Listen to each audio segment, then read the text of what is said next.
Welcome to the Pacho Perspective, a place where I share my perspective on everything in the space between life and death. I'm your host, Pacho. Well, my Pachos, Chachos, today I have for you a treat. Yesterday or a couple days ago, Joe Rogan had posted Paul Harvey's If I Were the Devil, which was produced in 1965.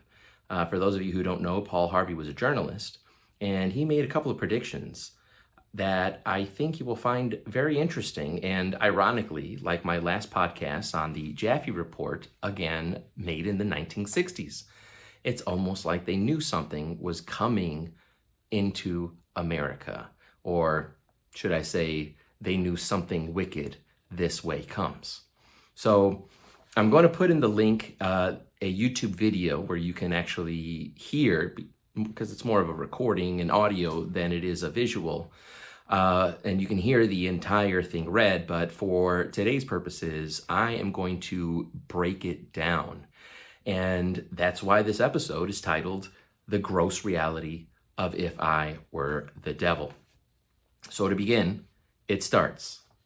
If I were the devil, if I were the Prince of Darkness, I'd want to engulf the whole world in darkness. And I'd have a third of its real estate and 4/5 of its population.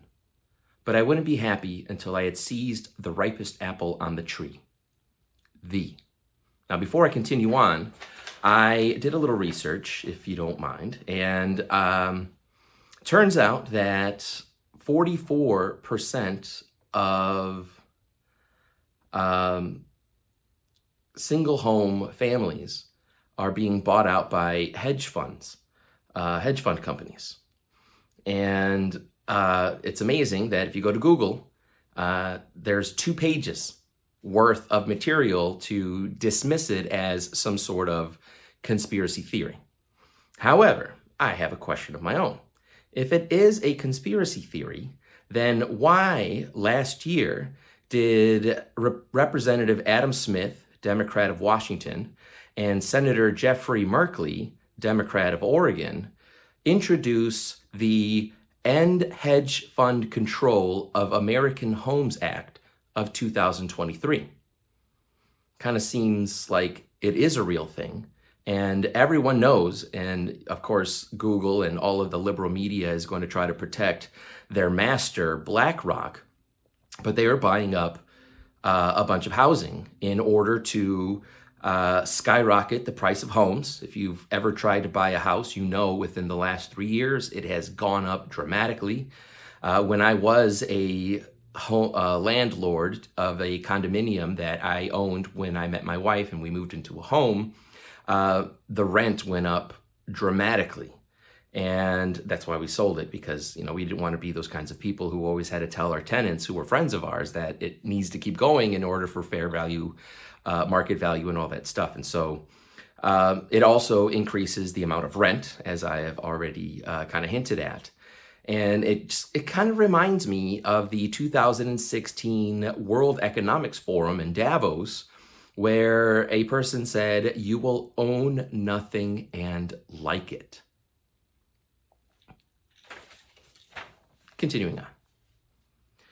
So I'd set about, however necessary, to take over the United States. I'd subvert the churches first. I'd begin with a campaign of whispers. With the wisdom of a serpent, I would whisper to you as I whispered to Eve, "Do as you please." Which again, I'm going to pause because that is the mantra of the progressive liberals, right? Slay queen. Do as you wish. Do what you want. It's your body. It's your whatever. And just let me remind you that there was an angel in heaven who fell from grace because of the exact same attitude. I want to do whatever I want. So that is not a mantra of our Lord. That is Satan's mantra. Do as you please. Go against the will of our Father, of our Creator. And since we are made in his likeness, isn't that what the devil would want us to do? To rebel against God as he did by doing whatever we wanted instead of following God's will. So it reminds me of a demonic ritual. It reminds me of abortion. Kill your child for yourself. It's not convenient for you. It's not the right time for you.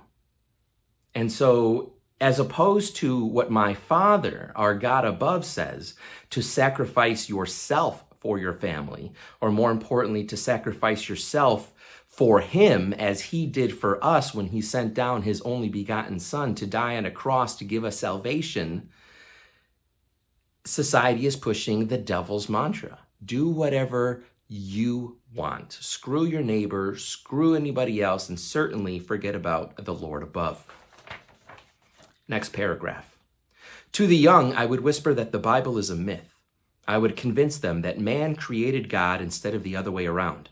I would confide that what's good is bad and what's good is square, meaning a euphemism for being lame or not cool. In the old, I would teach to pray after me, Our Father, which art in Washington. So a couple of notes there. To the young, only book actually banned from public schools is the Bible. You can have plenty of child pornography. You can have stories of the rainbow alphabet soup, doing inappropriate things to each other. I mean, in the state of Florida, they call it censorship instead of preventing smut from being shown to children at a very inappropriate age. And then the Our Father, which art in Washington, reminds me of how sacred the welfare system is in our country. Welfare and other entitlement programs account for $800 billion, which equates to about 46% of our debt. Imagine how much money America could save if we stopped giving willing, able-bodied people money just for existing, instead of asking them to contribute to society, to sacrifice their comfort and themselves and work and contribute to the world instead of just taking what they feel they are entitled to take. So what do I mean by entitlement programs? I mean things like Social Security, Medicare, Medicaid, Obamacare, and those equate more than any other spending, more than defense spending. Now, I don't remember where I heard it, but somebody probably from the Daily Wire mentioned something that, as soon as the welfare state was created in the New Deal, we basically gave people the right to vote in order to receive other people's hard-earned tax dollars.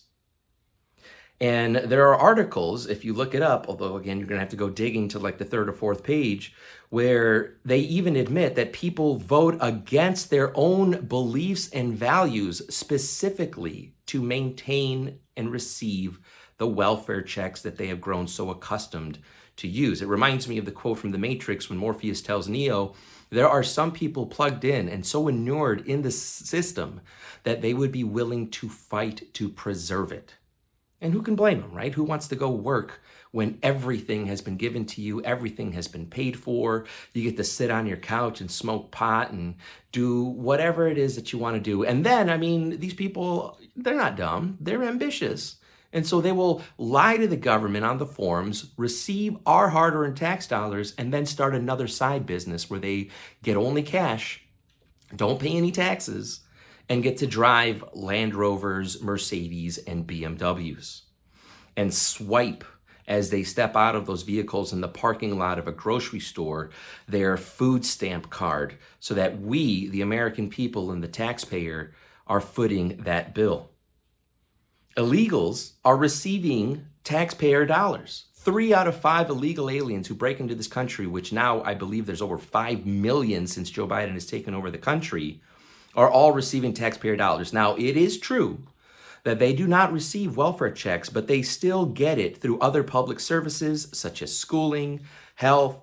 Even the state of California is trying to pass a law, if they haven't already, where they're going to give illegal aliens free health care. Not the American citizens who live in California. They still have to work like a bunch of scrubs and pay their taxes so that California can then take that money and give it to the illegal alien who illegally border jumped into our country. basically signaling to us that they don't care about our laws. They're not going to follow our laws. They'll commit crimes if they want because we don't even know they're here. So how will we find them? How would we even know to look for them? Seems pretty awful, but I digress and we continue. And then I would get organized. I'd educate authors in how to make lurid literature exciting so that anything else would appear dull and uninteresting. I'd threaten TV with dirtier movies and vice versa. I'd peddle narcotics to whom I could. I'd sell alcohol to ladies and gentlemen of distinction. I'd tranquilize the rest with pills. So a couple of notes there.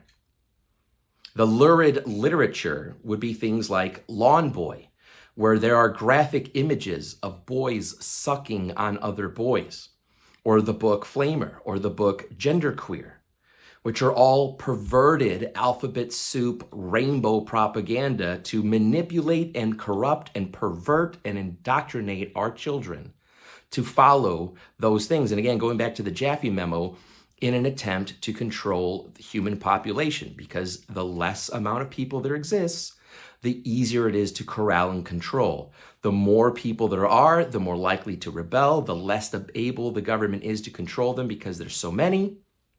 It seems pretty terrible to me.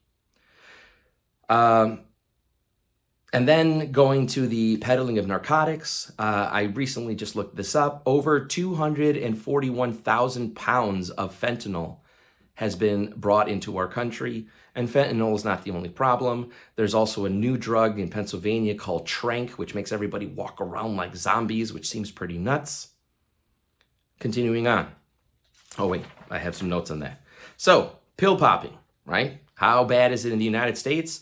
48% of men take prescription pills until the end of their life. Women, 60%. The US spends more money on the top 20 prescription pills than all the other countries on the globe combined. That's how reliant we are because of anxiety, because of depression, because of insomnia. Instead of dealing with the actual problems that may be causing those things, medicate it. Why? Because Big Pharma wants you to spend money so that they can become richer. So obviously, the only solution that anybody in the liberal media progressive community is going to do is try to make a profit off of you. They're going to take advantage of the fact that you are having these issues, and instead of actually finding the root cause of it and thus fixing it, they're just going to medicate you, numb you into oblivion to where you don't pay any attention. You don't pay any attention to the addiction, and you don't pay any attention to all of the tomfoolery that's happening in this country, like the open border, and like let's just say Joe Biden, because that kind of surmises everything else. Continuing on. If I were the devil, I'd soon have families at war with themselves, churches at war with themselves, and nations at war with themselves until each in its turn was consumed. And with promises of higher ratings, I'd have mesmerizing media fanning the flames. If I were the devil, I would encourage schools to refine young intellects, but neglect to discipline emotions. Just let them run wild until before you know it, you'd have to have drug-sniffing dogs and metal detectors at every schoolhouse door.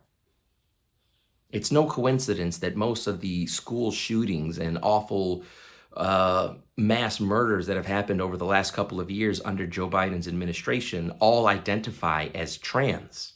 And so that trans ideology is perverting people. And the fact that newer generations can't agree with older generations that a man cannot be a woman, but that they would fight to the death to defend a delusion is splitting up families. Churches have been separated through the Great Schism from the Catholic Church. And the Great Schism, I mean, how many schisms have there been from the Catholic Church? Well, these are only a few. The Adventists, the Anglicans, the Baptists, the Calvinists, the Evangelicals, the Lutherans, the Methodists, the Pentecostals, the Presbyterians, the Quakers. I could go on. But they split Christ's church. They split the Catholic Church. Just look at the history of England, right? With the Church of England, that's the only thing that the monarchy is actually in charge of. If they're even in charge of that, they're just symbols, right, of that old ancient power. And so there's the broken church at war with itself, the nation at war with themselves with BLM.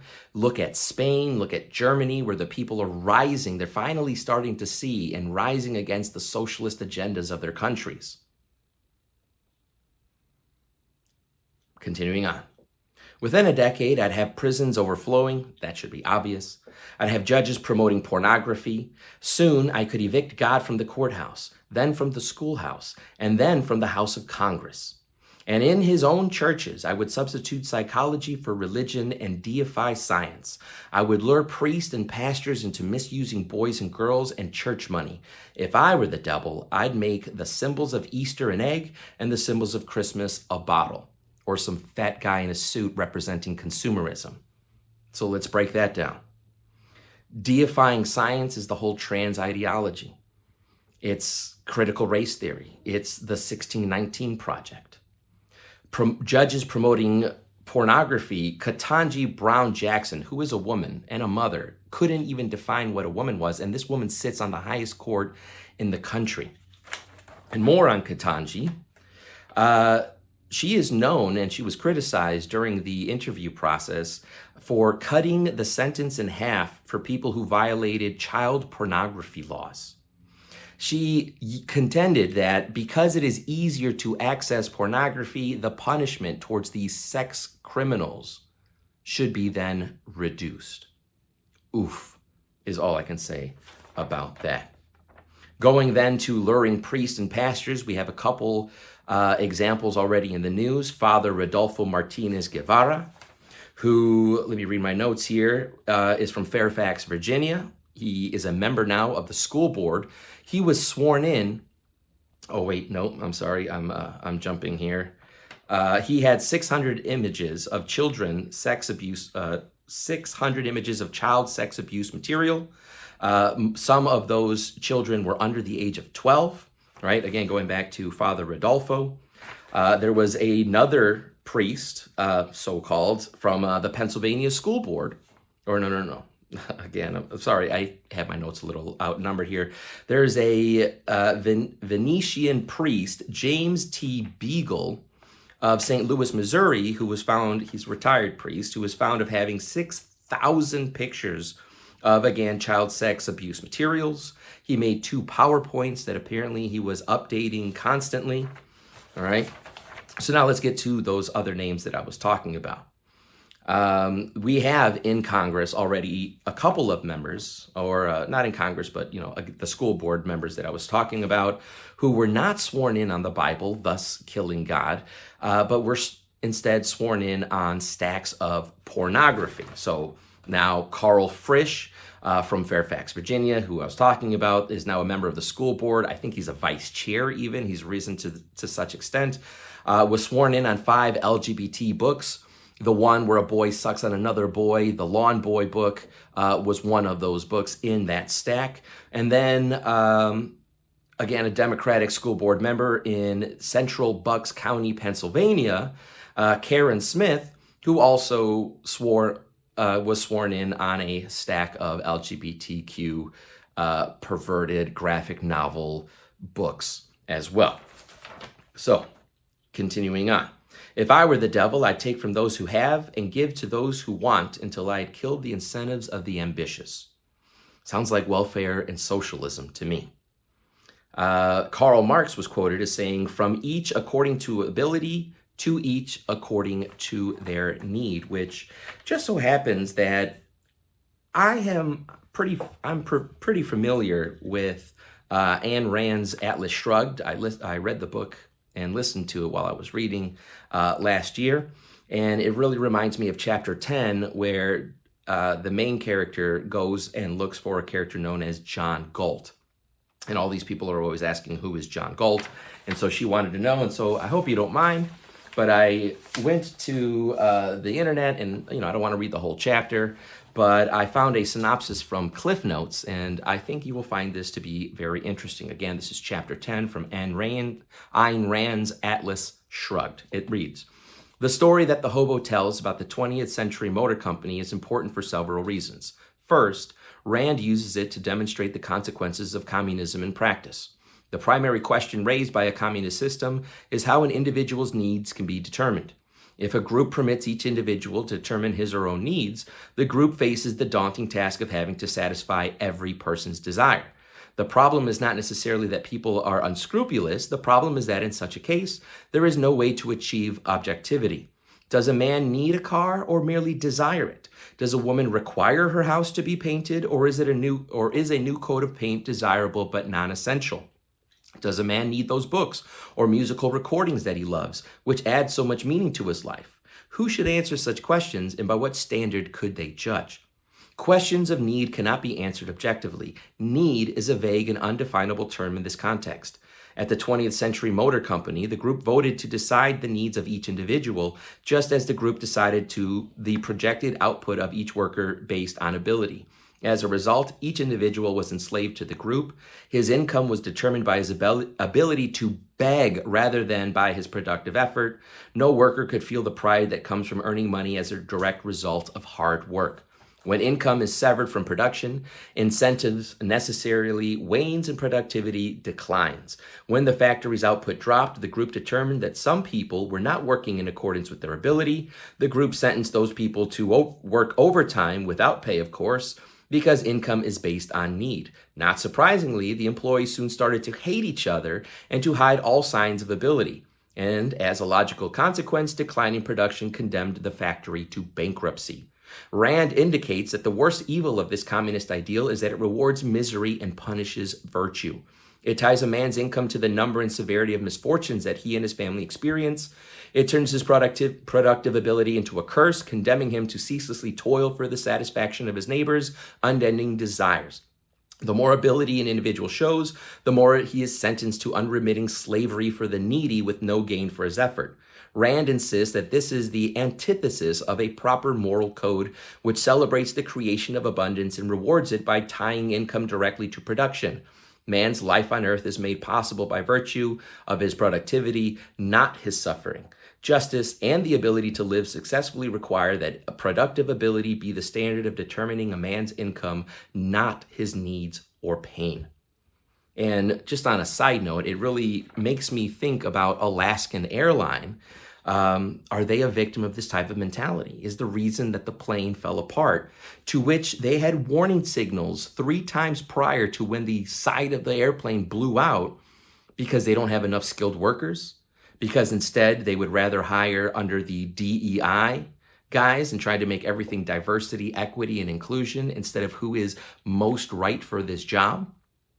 And so it kind of makes me a little afraid to fly. How many other airlines who are embracing this ridiculous idea that because of your skin color, because of your sexual preference, because of your gender, you should get the job of being a pilot instead of, the people who went to pilot school and logged in enough hours to prove competency? Those are the people that I would want to fly, just like the people who went to school in aviation know how to fix, repair, and maintain an airplane. How is this possible? They knew about it, which is why the same plane was not used to go to Hawaii, because they were afraid it would crash into the water, but apparently they had no problem with it crashing into the ground or into a side of a mountain, or in this case, having the entire side, well, not the entire side, but a big portion of the side of an airplane falling off as they are 30,000 feet into the air. But I digress. Last paragraph. And what do you bet I could get whole states to promote gambling as the way to get rich? I would caution against extremes in hard work and patriotism, in moral conduct. I would convince the young that marriage is old-fashioned, that swinging is more fun, which means having lots of sexual partners, that what you see on TV is the best way to be. And thus, I could undress you in public. I could lure you into bed with diseases for which there is no cure. In other words, if I were the devil, I'd just keep right on doing what he's doing. And it makes me ask another question. If I wanted to destroy America, what would I do different than what Joe Biden is doing to our country now, with inflation, with the open border, with a weak foreign policy? So, the diseases like AIDS and monkeypox, the idea that marriage is old-fashioned, go back to the podcast where I talked about dinks who refuse to have children, OnlyFans, who are basically unmarriable because who wants a bag of chips that's already been opened with 100 hands in them? Men like a bag of chips that have that nice fresh air seal that they don't have to share with anybody else, because that's where the value is. The value is in the rarity. Okay? You can teach experience. You can teach what you like. You can't teach someone to be pure and innocent. going back to the beginning of promoting gambling, there are over 40 applications for gambling. To list some, but obviously not all because we don't have enough time. You have Bovada, Bet Online, Sports Betting, MyBookie, AllBet, DraftKings, FanDuel, BetMGM, Bet365, and of course ESPN Bet, only to mention a few. In regards to cautioning against hard work, look at this entitled generation that have TikTok videos complaining about having to work 40 hours a week. Are you serious?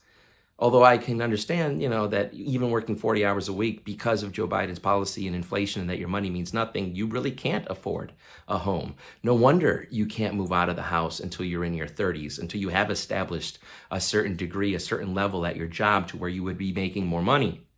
Destroying or cautioning against patriotism. Look at the 1619 Project that basically paints all of our history and all of our forefathers as a bunch of KKK racists, which is absolutely absurd. Swinging is more fun. Just look to OnlyFans. Look to the public teachers who are having sex with their children, with their students. It's disgusting and insulting to me, who am a teacher as well, that I have to share that title with all of these sick perverts. Undressing you in public. Look at AI videos that can now take any face and put you in any position that you would like. Think about the boys who got in trouble for taking one of their classmates who was a girl and making AI videos where they were doing inappropriate things to them. Think about the VR girl who was 12 years old who was gang raped by a bunch of perverts online through the virtual reality. This is not okay. This can't be sustained. This nation will die unless we do something about it. So I beg you, whoever is listening out there, vote better. If you vote for a Democrat because you're voting for welfare, you're also voting for the death of God.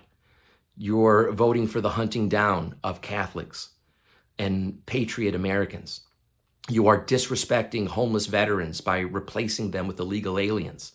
Like in New York City, where they kicked out all the kids and told them, you now have to go on remote learning because we're going to use your school, because it's too cold in New York City, we're going to use your school as a shelter for illegal border jumpers.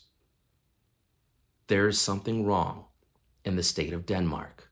And it is up to you and I, my Pachos Chachos, to do something about it, to speak up and to take action.